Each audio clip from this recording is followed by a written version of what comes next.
Hi guys, I'm back. I really am bulk filming. Hope you guys don't mind. Anyways, welcome back to Office Hours Politics Edition. I am your host, Ziana Aly, and today's episode is a special one because it's not just any topic, it's the topic, the core of what I study, what I wouldn't say I'm teaching, but what I allegedly teach, what all of us in one way or another live and breathe every single day. Power. Boom. That was a good intro, guys. This episode is special because political science is at its heart the study of power. Every theory we learn, every debate we have, every revolution we analyze, it all comes down to power. Who has it, who wants it, who uses it, and who resists it. When you study political science, you're really studying power in all of its forms. From the power of the state to declare war, to the quiet power of culture, money, gender, and belief. So if you're listening right now, congratulations, you're studying power too. Because to understand politics is to understand power. And power isn't just in parliaments or presidencies, it's in our conversations, our relationships, our classrooms, our algorithms, our identities. Power decides who gets to speak, who gets heard, who gets erased. It decides whose histories get remembered and who's forgotten. So in this episode, we are going to take power apart piece by piece. We are going to look at how philosophers, economists, and sociologists have defined it. We are going to explore how power operates in systems, in democracy, in capitalism, in colonialism, and even in the human mind. Because power isn't one thing, it is everything. It shapes the world we live in and the ones we imagine. So settle in. This is Power Explained. So what exactly is power? It's a word we throw around constantly. Power in people, power structures, power dynamics, empowerment. But when you stop and really think about it, what are you actually describing? At its core, the word power comes from the Latin poder. I definitely messed that up, but I'll put it up somewhere. Meaning to be able. That definition alone tells us something important. Power isn't just control, it's capacity. The ability to make something happen. But here's the catch. The moment you add other people into the equation, power becomes relational. It's not simply something you have. It's something that exists between two people, between governments and citizens, employees and workers, men and women, colonizers and colonized, even between you and the voice you're hearing right now, me. Power is everywhere because relationships are everywhere. Now, in political theory, one of the most cited definitions comes from Max Weber. He said, quote, "Power is the probability that one actor within a social relationship will be in a position to carry out their own will despite resistance." End quote. That sounds abstract, but it's actually pretty simple. Power is the ability to get your way, even when others disagree. It's the difference between asking and commanding. When it comes to Hannah Arendt, one of the great political thinkers of the 20th century who completely flipped that definition. For her, power wasn't about domination at all. It was about collective action. She wrote, quote, "Power corresponds to the human ability not just to act, but to act in concert." Quote. So where Weber saw power as control, she saw power as acting with. It's the power that emerges when people come together in protest, in solidarity, in shared purpose. Think about the civil rights movement, the women's suffrage, or even student organizations on campus. No one person controls the others. Their togetherness is the source of power itself. That's the first big tension we will explore in this episode. Is power about domination or about cooperation? Is it power to rule or power to create? And maybe it's both, because every act of cooperation can threaten those who dominate. And every act of domination depends on people cooperating to enforce it. Power, then, is never static. It flows, it shifts, it circulates, it can be gained and lost and shared or stolen, it can liberate or destroy. But the most fascinating part we rarely notice when it's working. When power feels natural, we stop questioning why things are the way they are. That's when it's most effective. This is what Michel Foucault later called disciplinary power. Power that operates not through violence, but through norms, habits, and beliefs. When society trains us to behave, conform, or aspire in certain ways, we internalize that rule ourselves. We become both governed and governors of our own behavior. So yes, power can be a hammer, a hierarchy, a police force, but it can also be invisible, a quiet force shaping what we consider to be normal, acceptable, or possible. Power decides not only who wins, but what games are even being played. It decides what we think of as the truth, whose voices count as knowledge, and what gets left unsaid. We explored this a lot through the propaganda episode I made towards the beginning of the podcast, as well as the authoritarian playbook. That is a very power-riddled episode. But we can see that in propaganda. That's why we study politics, economics, or even culture. We're really studying different faces of the same thing, the organization of power. So that we've defined what power is, let's turn to people who tried to map it, to thinkers who built entire political systems around it. Okay, so power didn't just appear. It was theorized, argued over, and rewritten through centuries of conflict, empire, and revolution. Let's start with one of the most misunderstood names in political history, Machiavelli. Machiavelli lived in Renaissance Italy, a time of chaos, betrayal, and shifting alliances.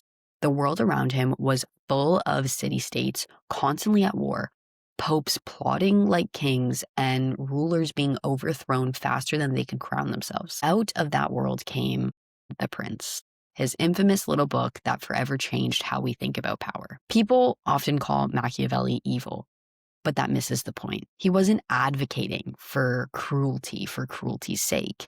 He was diagnosing how power actually works. He argued that a ruler's job isn't to be loved, but to survive, to preserve the state above all else. That was a really weird lips moment. Machiavelli wrote, quote, "It is better to be feared than loved if you cannot be both," end quote. And with that, he stripped politics of its moral disguise.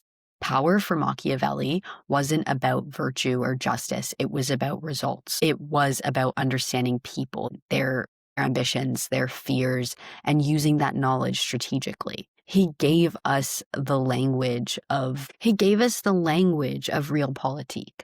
Politics not as idealism, but as calculations. And while his world was that of dukes and princes, his insights echo today in boardrooms, in campaigns, even in social media influence, because power is still about perception, the ability to shape it. A century later came the one and only Thomas Hobbes, writing in the shadow of the Civil War in England. I spoke about this in my theory episode, so if you watch that, you're a real one, and feel free to skip the next few seconds. Hobbes firsthand saw what happens when power collapses, when there is no authority strong enough to hold society together.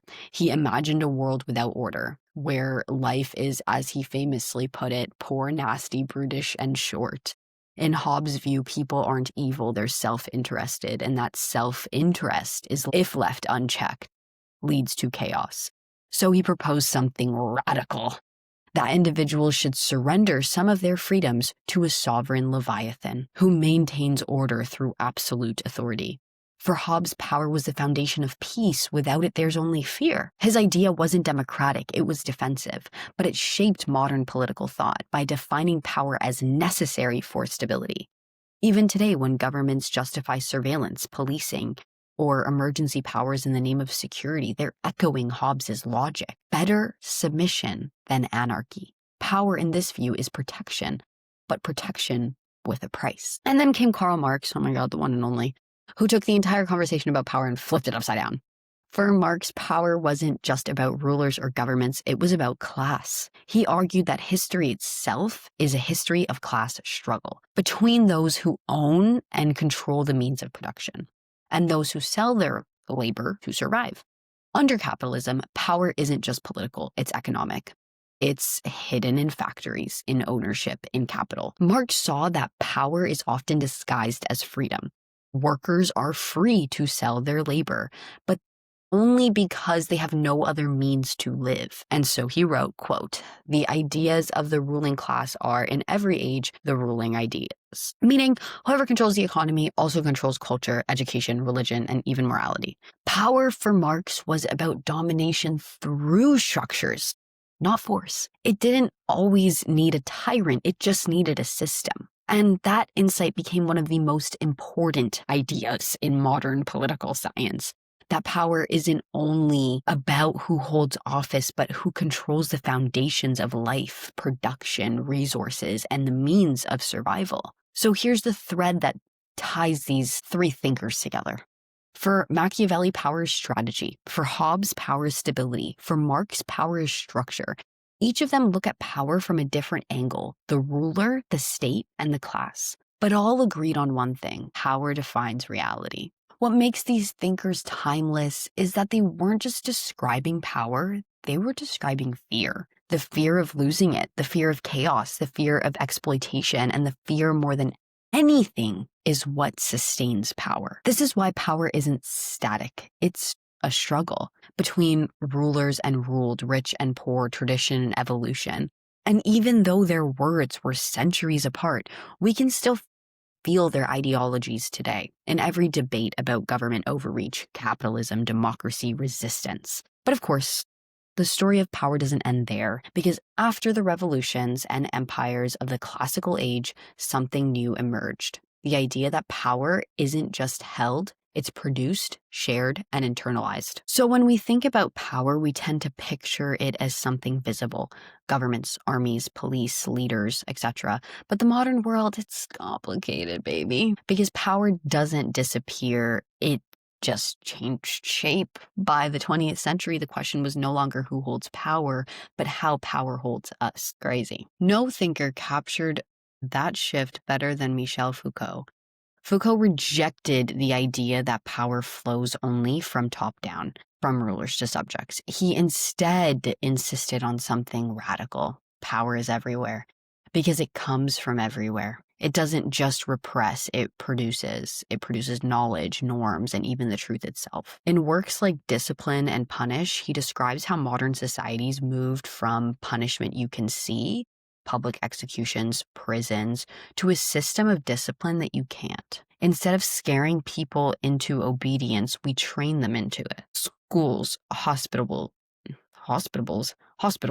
factories, even families all become sites where power operates quietly, teaching us how to behave, how to move, how to think. We internalize these rules and then we police ourselves. He called this the panopticon effect. Imagine a prison where one guard sits in the center tower, able to see every cell, but the prisoners can't tell when they're being watched. So they behave as if they're always being watched. Very George Orwell, very Big Brother. That's modern power, invisible but constant. You don't need to force people to obey what they've already internalized. Sounds familiar? Think about how social media works.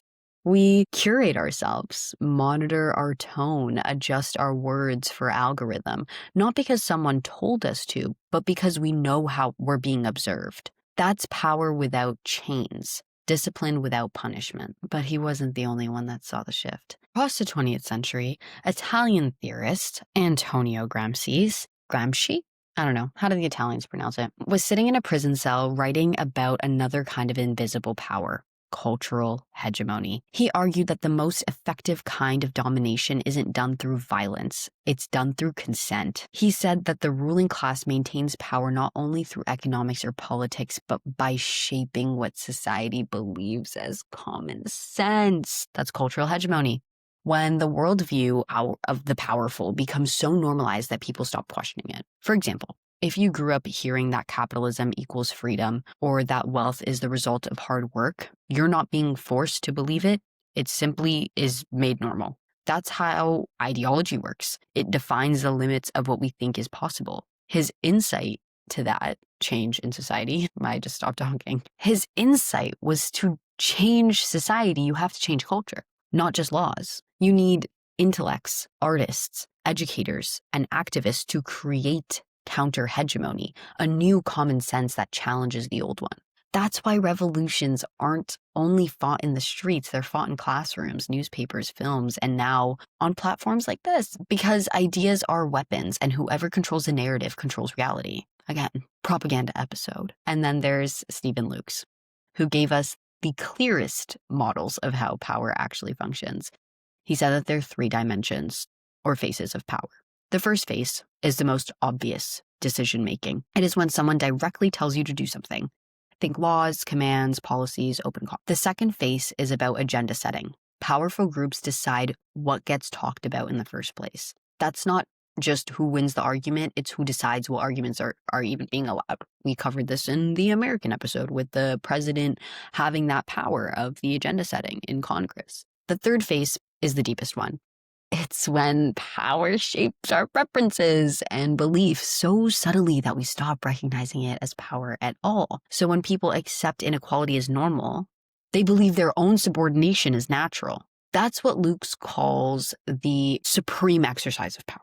Getting people to want what you want, even when it's against their own interests. Think about this in today's world. Governments still wield face first, laws, force, authority. Corporations and media shape the second, deciding which issues are dominant. And ideology, through culture, advertising, and even education, shapes the third, telling us what success should look like, what's valuable, what's possible. That's why power in the 21st century isn't just about who commands the army. It's about who controls the story. Whether it's social media algorithms deciding what we see or economic systems deciding what we can afford, the most powerful forces don't look like power at all. They look like convenience, like choice, like normal life. And that's what makes them so effective. So when power becomes this invisible idea that we just went over, it's harder to challenge, which raises the next question. If power is everywhere, how do we resist it? How do movements, protests, and revolutions fit into this new understanding? So how do we fight this thing? How do we resist something that doesn't wear a uniform or carry a weapon? That's where the politics of challenge comes in. The idea that power isn't only about control, but also about legitimacy. Let's start with Max Weber again. Because he didn't just define power, he also explained how power sustains itself. Weber said that all authority depends on legitimacy, the belief that power has a right to rule. He describes three main types. Traditional authority, based on customs and heritage. Think monarchies, religious leaders. Charismatic authority, built on the force of personality. Leaders people follow because they believe in them. And then there's legal rational authority, rooted in laws and institutions like modern democracies. What's fascinating is none of these are purely about force. They're about belief. People obey not just because they have to, but because they think they should. And once that belief collapses, once legitimacy fades, power starts to crumble. Of revolutions throughout history, the French Revolution, the fall of colonial empires, the Arab Spring, each begin when people stop seeing authority as legitimate, when obedience no longer makes sense. People always depend on consent, even if it's reluctant consent. When people withdraw that consent, when they say no more, even the strongest regimes start to shake. That's when Hannah Arendt comes back into the picture. She made a crucial distinction between power and violence. Violence, she said, can destroy power, but it can never create it. Because power comes from collective will, from people acting together in public, reclaiming their space. She wrote, quote, "Where power is joined with violence, power begins to disappear," end quote. In other words, real power isn't found in domination, it's found in unity. When people organize, protest, occupy, they're not powerless, they're redefining where power lives. Think of the civil rights movement in the United States. Ordinary people using collective action to force moral and legal transformation.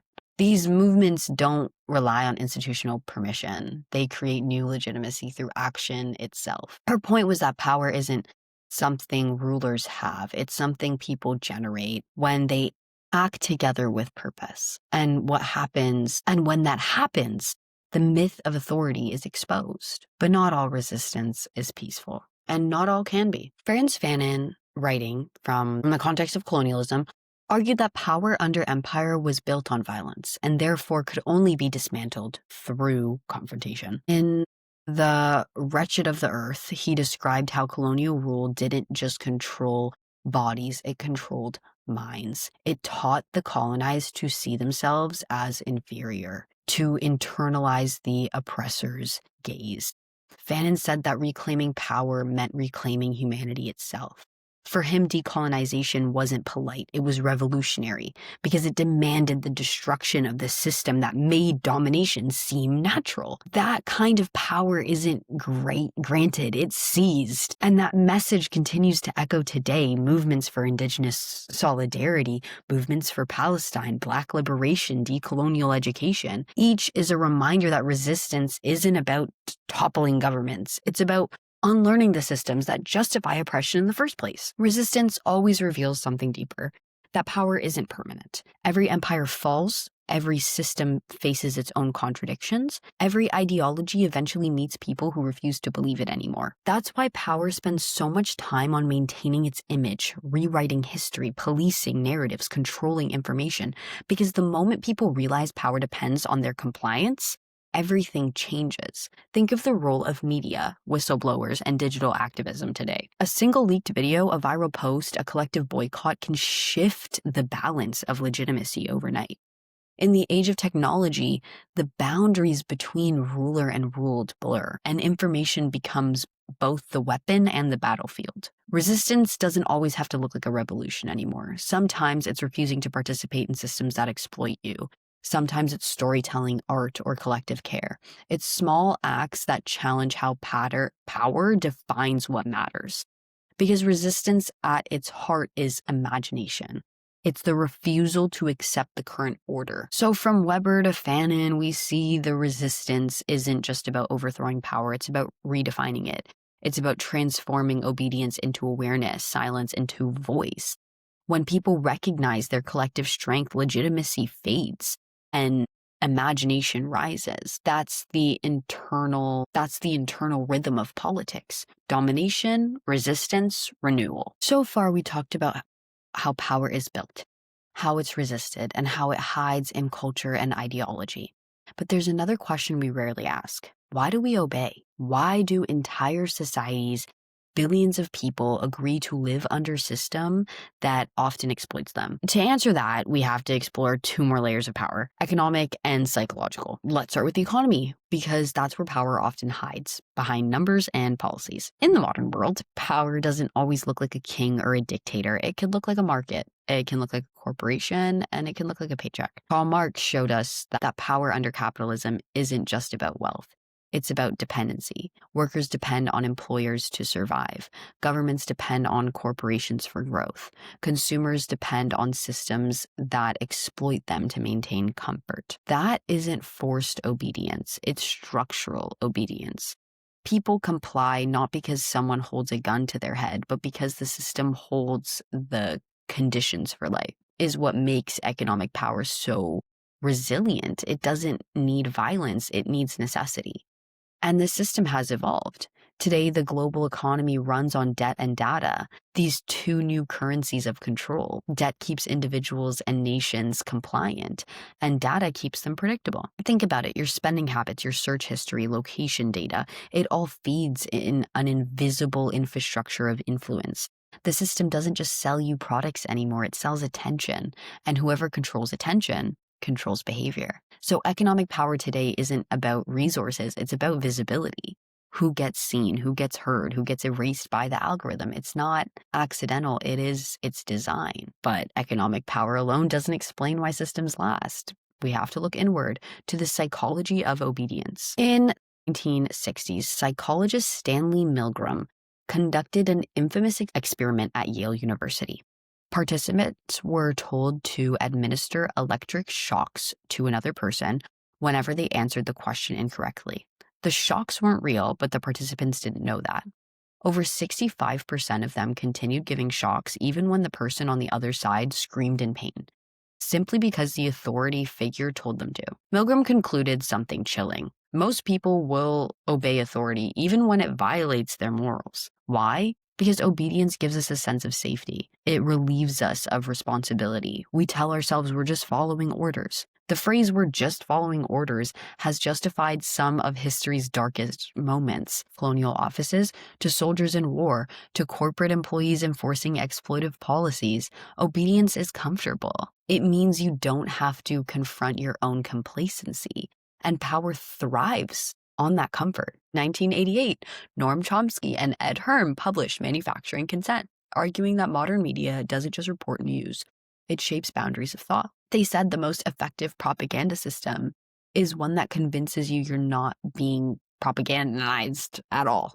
We live in an age of manufactured consent where people believe they're making free choices while every option has already been shaped by corporations' media narratives and cultural norms. That's the illusion of democracy without participation. People don't always say obey. Sometimes they say choose, but you only have 3 options. You can choose your phone brand, your streaming service, your candidate, but not the economic system that defines your life.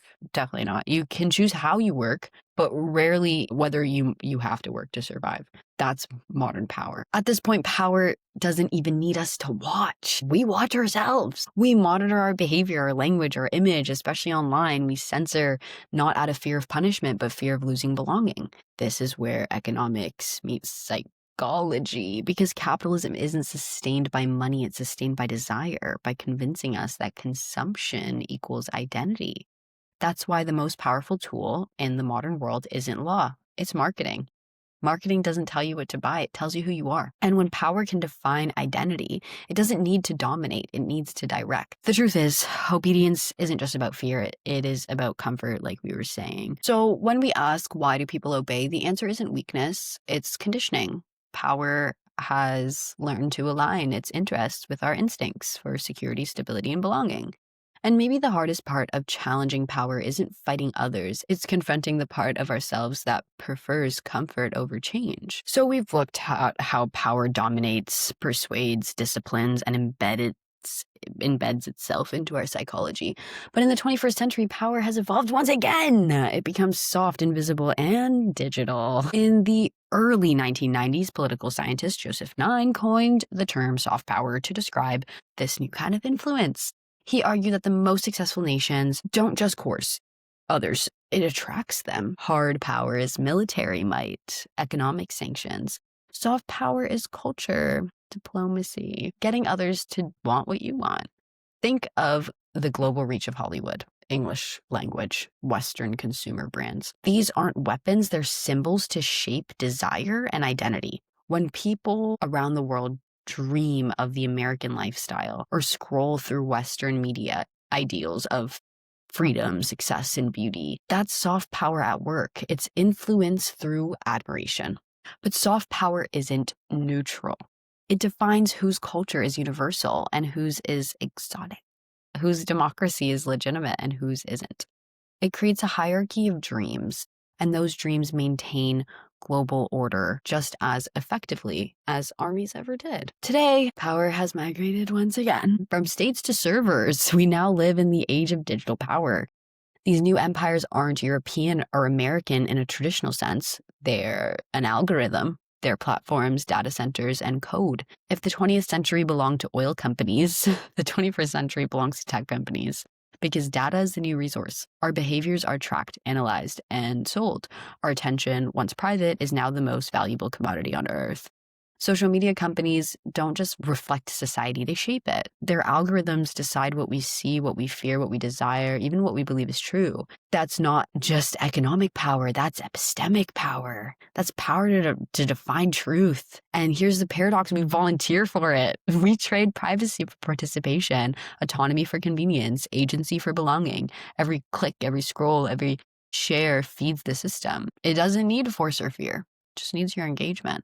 What's emerging now is a fusion, a world where soft and hard power blend. Authoritarian states use digital surveillance to manage dissent. Democracies use cultural influence and information campaigns to maintain legitimacy. Corporations shape political discourse as much as political parties do. Power has become decentralized, not democratized. It flows through code, culture, and capital. And what's dangerous is that we can't always tell when we're exercising power, when power is exercising us. When we TikTok or post or speak on platforms designed to turn our expression into profit. Even activism, resistance, and solidarity movements online live within infrastructures built for advertising. That's the tragedy of modern power. Even rebellion is being monetized. So what does the future look like? It might not be a dictator, on a balcony anymore. It might be a predictive algorithm quietly adjusting what you see. It might be artificial intelligence deciding who gets a loan or a job or parole. It might be the quiet hum of systems that shape life without asking permission. And the scariest part, it's effective. It 100% works because it doesn't demand obedience. It invites participation. That's the genius of modern power. It convinces us that control is freedom and surveillance is safety and consumption is self-expression. But if power is everywhere, maybe, just maybe, so is resistance. Because the same tools that track us connect us. That's how I see it. So, to wrap it all up, what have we learned? Power defines reality. It also depends on belief. It's built on the stories we tell and the systems we accept.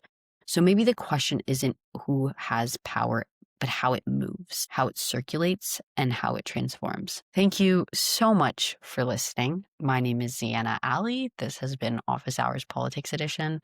Thanks for being here with me. Hope you learned something. Until next time, stay curious, stay critical, and remember, power is never neutral, but neither are you. Bye, guys.